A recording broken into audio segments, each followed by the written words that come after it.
3, 2, 1. Daripada memakai cincin bagi laki-laki, terdapat beberapa riwayat dalam Syama'il Muhammadiyah yang ditulis oleh Imam Tirmidzi, kalau baginda Rasulullah memakai cincin di tangan kanan dan juga di tangan kiri. Di tangan kanan Nabi menggunakan pada bahagian jari, ini apa namanya, jari kelingking. Dalam riwayat yang lain di kiri juga pada bahagian jari kelingking. Terdapat riwayat yang tidak sekuat yang pertama, menggunakan pada jari manis. Tapi yang riwayat yang lebih kuat adalah pada jari kelingking, tangan kanan ataupun juga tangan kiri. Dua-dua riwayat ada. Maka dalam hal ini diperbolehkan menggunakan cincin bagi laki-laki pada jari kelingking yang dikuatkan kanan ataupun juga kiri. Yang tidak boleh menggunakan cincin pada kanan itu adalah bila mana pada selain daripada jari yang tadi, ibu jari, jari telunjuk ataupun jari tengah adalah tidak diperbolehkan. Tapi perempuan boleh menggunakan di mana saja jari-jarinya, tidak seperti laki-laki. Menggunakan cincin yang bersuasa,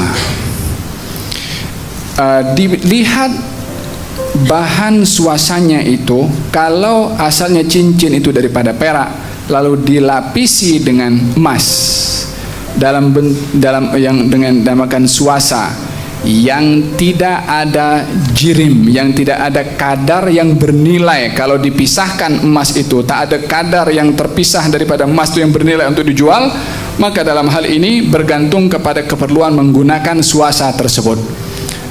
Paling tidak akan menjadi hukumnya adalah makruh bila mana tujuannya jas untuk perhiasan sahaja. Tapi kalau suasanya tebal, boleh ada nilainya, maka ini termasuk adalah perkara yang diharamkan karena adanya emas. Ini kalau suasanya di luar, ya ini boleh dipisahkan. Tapi kalau emasnya bercampur dengan besinya atau dengan peraknya dicampur jadi satu, tak boleh dipisahkan. Maka dalam hal ini ada unsur emas kepada cincin tersebut. Yang ini adalah tidak dibenarkan karena tidak dapat dipisahkan antara emas dengan yang bukan emas.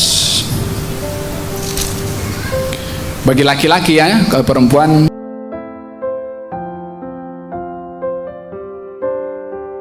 emang apakah ada sumber hadisnya? Ada. Kita semua tahu baginda Muhammad SAW itu punya cincin, ya, punya cincin khatiman min fiddah, dari perak. Ya, Rasulullah punya cincin dari perak, yang cincin itu fungsinya sekaligus sebagai stempel, ya, fungsinya sebagai stempel. Dulu Rasulullah SAW tidak punya cincin, tidak punya stempel. Tapi ketika sahabat mengatakan, nih raja-raja yang pembesar-besar non muslim itu kalau dapat surat tidak ada stempelnya tidak mau terima, ya, mereka tidak akan menerima surat kalau nggak ada stempelnya. Rasul pun mengikuti, kalau begitu buatkan saya stempel, ya, buatkan saya stempel. Maka dibuatkan stempel, bunyinya Muhammadun Rasulullah, ya, Muhammadun Rasulullah. Jadi Allahnya paling atas, berupa cincin dari perak. Ketika Rasulullah wafat SAW, setelah wafatnya Rasulullah, cincin itu dipakai oleh Sayyidina Abu Bakar As-Siddiq radhiyallahu anhu. Setelah wafatnya Sayyidina Abu Bakar, dipakai oleh Sayyidina Umar ibn Khattab. Kemudian dipakai oleh Sayyidina Utsman bin Affan radhiyallahu anhu. Nah, ketika dipakai Sayyidina Utsman, cincin itu jatuh ke Bir Aris, ya, sumur Aris, ya, kemudian tidak ditemukan lagi.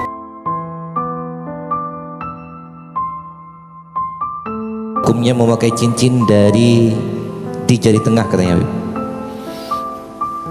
Cincin untuk laki-laki dan untuk perempuan, bedanya jenis cincinnya. Perempuan diperbolehkan emas, laki-laki diharamkan emas. Emas dan sutra, perhiasan untuk perempuan, diharamkan untuk laki-laki. Maka dikatakan siapa yang memakai emas dan sutra di dunia, maka dia diharamkan untuk memakai emas dan sutra di hari kiamat. Artinya gak akan masuk surga. Baik. Untuk laki-laki disunahkan cincin karena ada riwayat Nabi pakai cincin, tapi cincinnya perak, ya, jenisnya perak. Emas haram, besi ada yang mengatakan makruh karena besi itu khatamu ahli nar, ada riwayat cincinnya penghuni neraka dari besi. Tapi ada riwayat hadis mengatakan ittakhid walau khataman min hadid. Untuk mahar mas kawin, kalaupun enggak punya, kasih cincin walaupun dari besi. Artinya mungkin ada khilaf ulama di situ. Taib. Tempat cincin ada beberapa riwayat. Ada riwayat yang guru kita Habib Umar Condong bahwa tempatnya di jari kelingking kiri, dengan kiri apa kanan ya? Kanan, kiri. Habib Umar pakainya yang mana? Kanan. Jadi kelingking kanan, dengan matanya ini apa ini namanya? Batunya itu, akiknya itu di dalam. Jadi gini posisinya. Mungkin di setting. Jadi posisi cincinnya gini. Jadi kelingking kanan dan matanya atau batunya itu di dalam. Kecuali kalau cincinnya terlalu besar dan jari kelingkingnya kecil, maka sebagian memakai di apa ini, jari manis. Tentang tengah ini saya tidak mendapatkan riwayat larangan untuk menaruh cincin di beberapa tempat di jari-jari kita. Yang jelas riwayat yang kita dapat dan diamalkan oleh guru mulai kita, jari kelingking kanan dengan posisi batunya di dalam.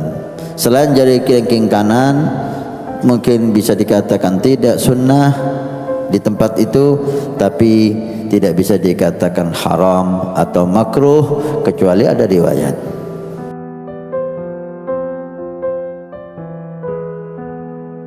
Yusannu lirrajuli al-takhattum bil fiddah.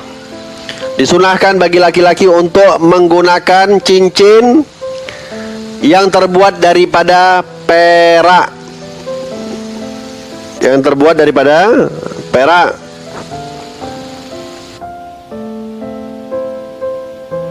Malam yazid waznuhu ala kadril adah, yang berat perak tersebut tidak lebih daripada kadar normalnya, yang biasa-biasa saja. Wa yusannu ayyakuna fil khinsir lil yadil yumna aw al yusra.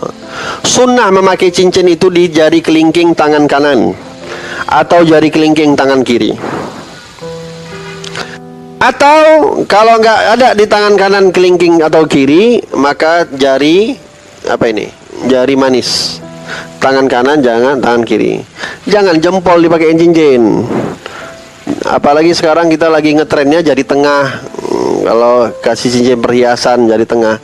Nih, yang paling afdal Nabi SAW itu menggunakan di jari kelingking beliau, tangan kanan.